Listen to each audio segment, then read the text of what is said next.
December నెలలో ధనుసు రాశి జాతకులకి ఆరోగ్యం, విద్య, ఉద్యోగం, ఆర్థిక స్థితి, కుటుంబం మరియు వ్యాపార సంబంధ గోచార ఫలితాలు, దాంతో పాటు గ్రహ సంచారం ఎలా ఉంటుంది డిసెంబర్ నెలలో అని. వీడియో నచ్చితే మటుకు లైక్ చేసి కామెంట్ చేయండి. ధనురాశి రాశి చక్రంలో 9వ రాశి ఇది. రాశి చక్రంలో 240 నుండి 270 డిగ్రీల సంబంధం మధ్య ఉంటుంది. మూలా నక్షత్రం 4 పాదాలు, పూర్వాషాఢ నక్షత్రం 4 పాదాలు, ఉత్తరాషాఢ నక్షత్రం 1వ పాదం కింద జన్మించిన వారందరూ కూడా మనకి ధనుసు రాశి పరిధిలోకి వస్తారు. ఈ రాశి అధిపతి బృహస్పతి.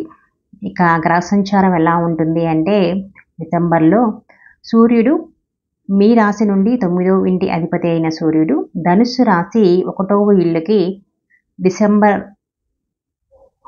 15వ తేదీన ఆదివారం నాడు వృశ్చిక రాశి 12వ ఇంట్లో ప్రవేశిస్తాడు. బుధుడు మీ రాశి నుండి 7వ మరియు 10వ ఇల్లు అధిపతి అయిన బుధుడు వక్రగతుడై వృశ్చిక రాశి 12వ ఇంట్లో ఈ నెల మొత్తం కూడా సంచరిస్తాడు. శుక్రుడు మీ రాశి నుండి 6వ మరియు 11వ ఇల్లు అధిపతి అయిన శుక్రుడు డిసెంబర్ 2 సోమవారం నాడు ధనుసు రాశి 1వ ఇల్లు నుండి మకర రాశి 2వ ఇల్లులోకి మారతాడు. కుజుడు మీ రాశి నుండి 5వ మరియు 12వ ఇల్లు అధిపతి అయిన కుజుడు తన నీచ రాశి అయిన కర్కాటక రాశి 8వ ఇంట్లో ఈ నెల మొత్తం కూడా ఉంటాడు. గురువు మీ రాశి నుండి 1వ లగ్నం మరియు 4వ ఇల్లు అధిపతి అయిన గురువు వృషభ రాశి 6వ ఇల్లులో ఈ నెల మొత్తం కూడా ఉంటాడు. శని మీ రాశి నుండి 2వ మరియు 3వ ఇల్లు అధిపతి అయిన శని కుంభరాశి 3వ ఇల్లులో ఈ నెల మొత్తం ఉంటాడు. రాహువు మీ రాశి నుండి 4వ ఇల్లు అయిన మీనరాశిలో ఉంటాడు ఈ నెల. కేతు వచ్చి మీ రాశి నుండి 10వ ఇల్లు అయిన కన్యా రాశిలో ఈయన మొత్తం కూడా ఉంటాడు ఈ నెల మొత్తం కూడా. ఈ నెల మీకు సగటున సాధారణ ఫలితాలు అన్నమాట. ఉద్యోగ విషయం చూసుకుంటే మీ ఉద్యోగంలో బాధ్యతలు మరియు పని భారం ఎక్కువ అవుతాయి. ముఖ్యంగా ఈ నెల మొదటి భాగం చాలా ఒత్తిడితో కూడుకొని ఉంటుంది. రెండవ భాగం కొంత మెరుగ్గా ఉంటుంది. మీ పై అధికారులతో వాదించడానికి ఇది మంచి సమయం అయితే కాదు. దీనివల్ల మీకు తర్వాత మీ ఉద్యోగంలో కొన్ని సమస్యలు రావచ్చు. అందుకని వాదన పెట్టుకోకండి. ఉద్యోగం మారటానికి కూడా ఇది మంచి సమయం కాదు. మీకు ఓపికగా ఉండండి. మంచి సమయం కోసం వేచి ఉండడం చాలా మంచిది.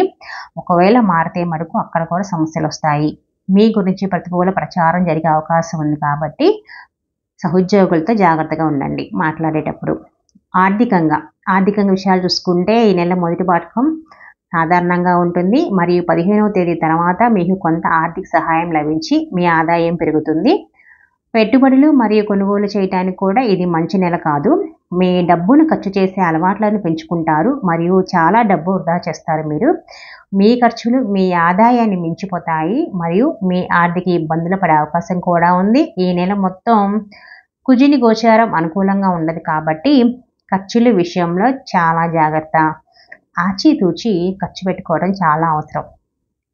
కుటుంబ జీవితం గురించి తెలుసుకుందాము. కుటుంబ జీవితం బాగుంటుంది. ఈ నెలలో మీకు కొంత విశ్రాంతి లభిస్తుంది. మీ జీవిత భాగస్వామి మరియు ఇతర కుటుంబ సభ్యుల నుండి మీకు మంచి మద్దతు లభిస్తుంది. మీ పిల్లలు వారి పై రంగాల్లో రాణిస్తారు. మీ రాశిపై అనేక గ్రహాలు ఉండటం వలన కొన్నిసార్లు మీరు ఒంటరిగా మరియు ఏకాకిగా ఉన్నట్టు భావిస్తారు. కాబట్టి మీరు మీ కుటుంబ సభ్యులతో కలిసి ఉండడానికి ప్రయత్నించండి. ఇది మీ ప్రతికూల ఆలోచన తగ్గించడంలో మీకు సహాయపడుతుంది. ఇంకా ఆరోగ్యపరంగా తీసుకుంటే సాధారణంగా ఉంటుంది. శారీరక సమస్యల కంటే మీకు మానసిక ఒత్తిడి ఎక్కువగా ఉంటుంది మరియు కడుపు మరియు వెన్నుకు సంబంధించిన చిన్న ఆరోగ్య సమస్యలు అయితే వస్తాయి. మీ ఆరోగ్యాన్ని నిర్లక్ష్యం చేయకండి, ఎందుకంటే ఇది తీవ్రమైన సమస్యగా మారవచ్చు. వెన్నునొప్పి అనేది దీనివల్ల మీరు ఆసుపత్రిలో చేరాల్సి వస్తుంది. అంతేకాకుండా వాహనాన్ని నడిపేటప్పుడు కూడా జాగ్రత్త వహించండి. ఇక వ్యాపార విషయానికి వస్తే వ్యాపారస్తులకు లేదా స్వయం ఉపాధి పొందుతున్న వారికి ఈ నెల సాధారణంగా ఉంటుంది. వ్యాపారంలో పెద్దగా వృద్ధి ఉండదు మరియు కొన్ని నష్టాలు కూడా వస్తాయి. వారి శత్రువుల పట్ల జాగ్రత్తగా ఉండండి. వారు హాని చేయటానికి ప్రయత్నించవచ్చు. శత్రువులు మీరు పెద్ద పెట్టుబడి పెట్టాలి అని ఆలోచిస్తున్నట్లయితే బాగా ఆలోచించిన తర్వాతే చేయండి ఏదైనా సరే. ఎందుకంటే ఆర్థిక నష్టాలు వచ్చే అవకాశం ఉంది కాబట్టి పెట్టుబడులు పెట్టకపోవటమే చాలా మంచిది. ఇక విద్యార్థుల విషయానికి వస్తే కొంత కష్టంగా ఉంటుంది ఈ నెల. చదువుపై ఆసక్తి తగ్గి ఒత్తిడి ఎక్కువ అవుతుంది. చదువును వాయిదా వేస్తూ ఉంటారు. ధైర్యంగా ఉండడానికి ప్రయత్నించండి. ఏకాగ్రత పెంచుకోవడానికి కూడా ప్రయత్నించండి. పరీక్షలు రాసేటప్పుడు తొందరపడకుండా ఉండటం, అలాగే అతిగా ఆవేశంగా గురి కాకుండా ఉండటం చాలా మంచిది మీకు. వీడియో నచ్చితే మటుకు లైక్ చేసి కామెంట్ చేయండి.